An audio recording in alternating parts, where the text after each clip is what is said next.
Hi friends, this is సహజ. ఇప్పుడు మీరు వింటున్నారు angry husband episode 45. Deepak phone పెట్టేగానే అయాన్ అని పిలిచింది దియా. పర్ఫ్యూమ్ కొట్టుకుంటూ అన్నాడు అయాన్. ఈరోజు సాయంత్రం దీప్కి బిందుతో పెళ్ళంట. విన్నాను. నీలో ఎలాంటి రియాక్షన్ లేదేంటి అని అడిగింది దియా. అయాన్ ఆమె వైపు తిరిగి ఎలా రియాక్ట్ అవ్వాలి అని అడిగాడు. బిందు నువ్వు ప్రేమించిన అమ్మాయి. ఇప్పుడు తనకు పెళ్ళంటే నీకేం అనిపించట్లేదా? ప్రేమించిన అమ్మాయి, ప్రేమిస్తున్న అమ్మాయి కాదు. బిందు నన్ను ఎప్పుడైతే వదిలేసి వెళ్ళిపోయిందో అప్పుడే నేను బిందును మర్చిపోయాను. ఇప్పుడు నాకు తన మీద ఎలాంటి ఫీలింగ్స్ లేవు అని సూటిగా చెప్పాడు అయాన్. దీప్ నన్ను పెళ్ళికి రమ్మంటున్నాడు అయాన్. నేనే నిన్ను దీప్ పెళ్ళికి తీసుకెళ్తాను. దియా ఒక్క ఉదుటన లేచి, నన్ను చూస్తేనే బిందు డిస్టర్బ్ అవుతుందని భయపడుతుంటే నువ్వు వస్తావా? నేను చూస్తే బిందు పెళ్ళే వద్దని పెళ్లిపీటల మీద నుండి లేచి వెళ్ళిపోతుంది తెలుసా అని కంగారుగా అంది. చూద్దాం. అయాన్, నువ్వు సీరియస్గా అంటున్నావా? ఎస్. అంటే ఈ పెళ్ళి ఆగిపోవాలని కోరుకుంటున్నావు కదా నువ్వు అంటూ అయాన్ ముందుకొచ్చి అతన్ని అనుమానంగా చూస్తూ, ఇది దీప్ మీద కోపంతోనా లేక బిందు మీద ప్రేమతోనా? కనుబొమ్మలు ఎగిరేస్తే అడిగింది దియా. నా దియలో పొసెసివ్నెస్ వచ్చిందోచ్.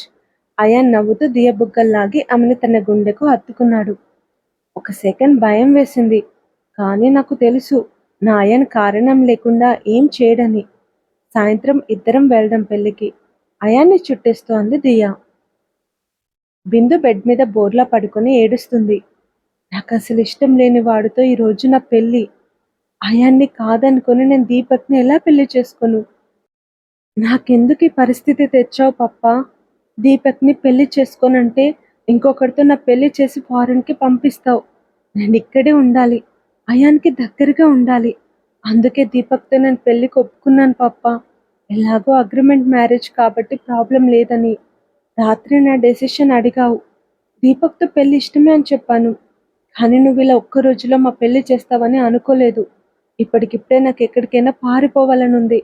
అలా చేస్తే అయాన్ దియని విడదీసి అయాన్ని నేను దక్కించుకోలేను. అందుకే నేను ఈ పెళ్లి చేసుకోవాలి. చేసుకోక తప్పదు. బిందు కన్నీళ్లు దిండుని తడిపేస్తున్నాయి. సాయంత్రం 7 గంటలకు పెళ్లి. 5:30 వరకు దియ పట్టుచీర కట్టుకొని రెడీ అయి అయాన్ కోసం ఎదురు చూస్తుండగా దీపక్ నుండి ఫోన్ వచ్చింది. బేబీ బయలుదేరావా? నువ్వే నన్ను పెళ్లి కొడుకుని చేయాలరా. ఇంకా బయలుదేరలేదు, వచ్చేస్తాను. త్వరగా రారా. ఇప్పుడే బయలుదేరుతాను. ఓకే, కమ్ ఫాస్ట్ అంటే దీపక్ ఫోన్ పెట్టేశాడు. దియా అయాన్కి ఫోన్ చేసి, అయాన్ ఎక్కడున్నావు అని అడిగింది. సైట్ దగ్గరున్నాను, నేను రావడం లేట్ అవుతుంది, నువ్వు వెళ్ళిపో అని చెప్పి అయాన్ ఫోన్ పెట్టేశాడు. దియ కిందికి వచ్చి డ్రైవర్ని కార్ స్టార్ట్ చేయమని చెప్పి కార్ ఎక్కింది. కాసేపట్లో కార్ కళ్యాణ మండపంకి చేరుకుంది. లోపలికి వచ్చిన దియను దీపక్ తల్లిదండ్రులు పుష్ప, కమలేష్ ప్రేమగా దగ్గరికి తీసుకున్నారు. నీ జీవితం నాశనం అయిపోయిందని చాలా బాధపడ్డాంరా. ఆ దేవుడి దయ వలన నీ భర్త నిన్ను ప్రేమిస్తున్నాడు. నువ్వెప్పుడు సంతోషంగా ఉండాలిరా తల్లి. దియ బుగ్గలు ప్రేమగా నిమురుతూ అంది పుష్ప. అయాన్ రాలేదా అమ్మా అని అడిగాడు కమలేష్. వస్తాడు అని దియ చెప్పబోయేంతలో, ప్రేమించిన అమ్మాయి పెళ్లి చూడ్డానికి ఎలా వస్తాడండి? వస్తే బిందు పెళ్లి చేసుకుంటుందా అని పుష్ప అన్న మాటతో దియ గుండె కలుక్కుమంది. అయాన్ రాకతో ఏం జరుగుతుందో ఏమోనని ఆమె టెన్షన్ పడుతుంటే, దియా, దీపక్ నీకోసం వెయిట్ చేస్తున్నాడు పదమ్మా అంటూ పుష్ప దియని దీపక్ దగ్గరికి తీసుకెళ్ళింది. అలంకారం లేకపోయినా పంచ దీపక్కి పెళ్లి కొడుకు కలను తెస్తుంటే, ఇంత ముద్దుగా ఉన్నావు అంటూ చిరునవ్వుతో దియ దీపక్ బుగ్గను గిల్లింది. టైం అవుతుంది, త్వరగా రెడీ చేయి నన్ను అని అన్నాడు దీపక్. ప్రేమించిన అమ్మాయిని పెళ్లి చేసుకోవాలని సార్ చాలా తొందరపడుతున్నారు అని నవ్వుతూ దియ దీపక్ని కూర్చోబెట్టింది. దీపక్ బయటికి నవ్వుతున్నాడే కానీ ఏ క్షణంలో బిందు మనసు మారిపోతుందేమోనని లోపల చాలా టెన్షన్ పడుతున్నాడు. దియ దీపక్కి పెళ్లి పొట్టు పెట్టి నుదుటిన భాషంగా కట్టి బుగ్గను చుక్క పెట్టి దీపక్ని మురిపంగా చూస్తూ, రాకుమార్లా ఉన్నాడు నా దీప్ అంటూ దియ దీపక్ నుదుటిన ప్రేమగా ముద్దు పెట్టింది. పారాయిని పెడితే అయిపోతుంది అంటూ కాళ్ళకు పారాయిని రాసి పెళ్లి కొడుకులో ఉన్న దీపక్ని చూస్తూ దియ కన్నీళ్లు పెట్టుకుంది. బేబీ, ఏమైందిరా, ఎందుకు ఏడుస్తున్నావు? దియ బుగ్గలు పట్టుకొని కంగారు పడతా అడిగాడు దీపక్. నా కోసమే కదా దీప్ నువ్వు ఇష్టం లేని పెళ్లి చేసుకుంటుంది. నువ్వు బిందుని ప్రేమించావని చెప్పావు కాబట్టి నేను ఈ పెళ్లికి ఒప్పుకున్నాను. లేకపోతే చచ్చినా ఈ పెళ్లి జరగనిచ్చేదాన్ని కాదు అంటున్న దియకు సడన్గా అనుమానం వచ్చి, దీప్, నువ్వు బిందుని ప్రేమించింది నిజమేనా అని అడిగింది. నా మీద డౌటా? డౌటే. నువ్వు నా కోసం ఏమైనా చేస్తావు అంటూ దియ దీపక్ చేయిని తన తల మీద పెట్టుకొని, నా మీద ఒట్టేసి చెప్పు దీప్, నిజంగా నువ్వు బిందును ప్రేమించావా అని అడిగింది. దీపక్ దియ తల మీద నుండి చేయి తీసి, నేను నీకెప్పుడైనా అబద్ధం చెప్పానా బేబీ? నీకంత డౌట్ ఉంటే అయాన్ని అడుగు అని చెప్పాడు. అవును, నువ్వు బిందును పెళ్లి చేసుకుంటున్నావని చెప్తే అయాన్ షాక్ అవ్వలేదు. అంటే అయాన్కి నువ్వు బిందును ప్రేమించిన విషయం ముందే తెలుసా అంటున్న దియ దీపక్ వాళ్ళ అసలు పేర్లు చెప్పకుండా తనతో ప్రతిరోజు షేర్ చేసుకున్న విషయాలు గుర్తుకు వచ్చి, నిజమే, అయాన్కి ఈ విషయం ఎప్పుడో తెలుసు అనంది. దీపక్ దియ చెంపల మీద వాలిన కన్నీళ్లు తుడిచి, డౌట్ పోయిందా అని నవ్వుతూ అడిగాడు. అంది దియ తలూపుతూ.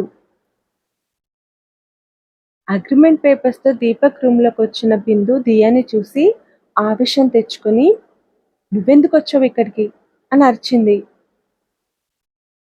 తను నా బెస్ట్ ఫ్రెండ్, బేబీ లేకుండా నా పెళ్లి జరగదు అని చెప్పాడు దీపక్.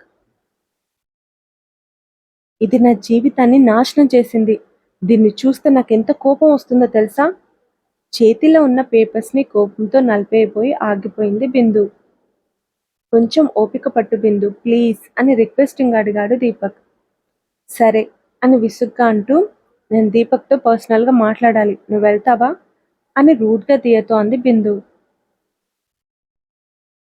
అయాన్ వస్తే ఏం జరుగుతుందోనన్న టెన్షన్లో ఉన్న దియ బిందు చేతిలో ఉన్న పేపర్స్ని చూడలేదు.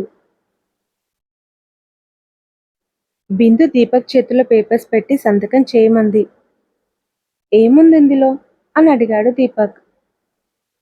నాకెప్పుడు విడిపోవాలనిపిస్తే అప్పుడు నేను నుండి విడిపోతానని రాసుంది, చదివి సైన్ చేయి అని చెప్పింది బిందు. నాకు కూడా నీతో రిలేషన్షిప్లో ఉండాలని లేదు అంటూ దీపక్ పేపర్స్ మీద సైన్ చేసి బిందుకిచ్చాడు. థ్యాంక్స్ అంటూ బిందు పేపర్స్ తీసుకుని వెళ్ళిపోయింది. దీపక్ బిందు అయిష్టంగా పెళ్లి పిట్టల మీద కూర్చున్నారు. పురోహితుడు వాళ్ళతో పూజ చేయిస్తుండగా దీప్ దియ మెడలో తాళి కట్టాక అయాన్ వస్తే బాగుండు అనుకుంటూ దియ టెన్షన్గా బయటికి చూస్తుంది. దీపక్ బిందు ఒకరి తలపై ఒకరు జీలకర్ర బెల్లం పెట్టుకున్నారు. పంతులు దీపక్కి తాళి అందించి మంత్రాలు చదువుతున్నాడు.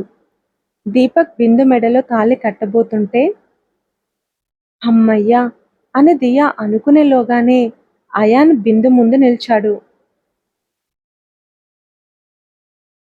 అయాన్ని చూసిన బిందు నో అని అరుస్తూ తాళి కట్టబోతున్న దీపక్ చేతుల్ని నెట్టేసి పరిగెత్తుకుంటూ వెళ్ళిపోయింది.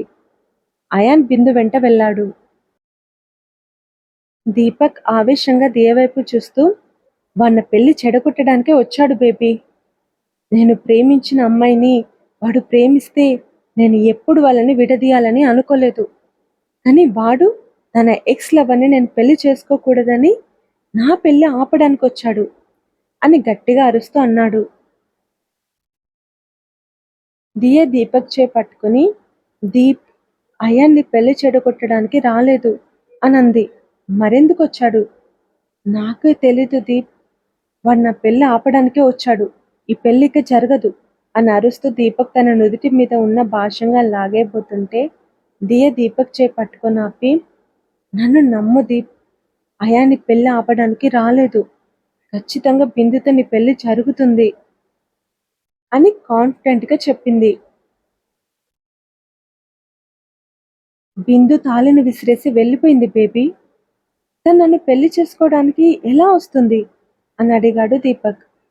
నాకు అయాన్ మీద నమ్మకం ఉంది, బిందు వస్తుంది, నిన్ను పెళ్లి చేసుకుంటుంది అని నమ్మకంగా చెప్పింది దియా.